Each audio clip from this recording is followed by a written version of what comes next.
The number of mothers who stay at home to look after their children full-time dropping by a third in the past 20 years, and that is an historic low. But are children any the worse off for it? Is this a good thing, do you think, that mums are getting back out to work?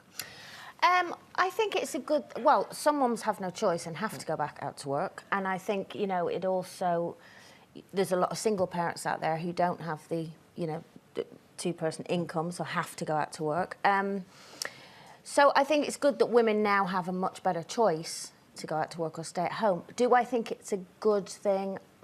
I think there's pros and cons for it. I think it's quite a good thing to teach your kids, you know, that you have to work to get what you want. But at the same time, there's a lot of kids that are latchdoor key and, you know, what are they up to while you're at work and all of that. And I know when I was a kid, my dad worked during the day, my mum was at home. And it was just that thing of every day I got home from school, my mum was always there. You know, and a lot of my friends' mums weren't, so they'd come to my house and all of that.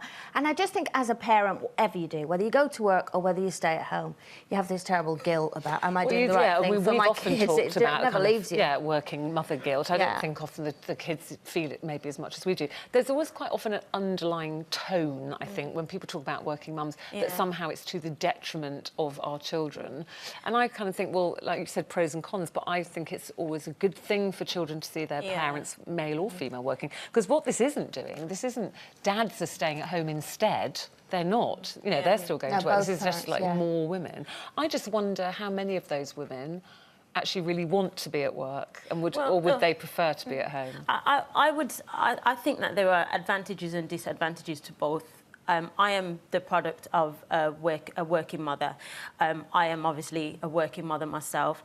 I think that it really does instill a fantastic work ethic in your children. For me, I've always been a grafter. I've never wanted to sit back and just... But I don't think stay-at-home mums should be made to feel guilty or worthless. Not at all. No. But this is the thing. I am a huge advocate of being a working mother, of being a working person. But to me, being a stay-at-home mom is like living the dream. But it's just not a dream that is possible for a lot of women. You also have to understand I'm sure there are many women who are on benefits that would love to have the opportunity to stay at home with their children, but they're not allowed. They have to get out there and go and get choice, is it? I mean, I was talking to some of the women in the audience in the break, and saying a lot of people saying, actually, I could stay at home, but for my sanity and for earning my own money, having a little bit of independence, I still choose to go to work. Well, let's remember that most of the women who go out to work are on the lowest pay, on the zero-hour contracts, and they've got no job security. And whenever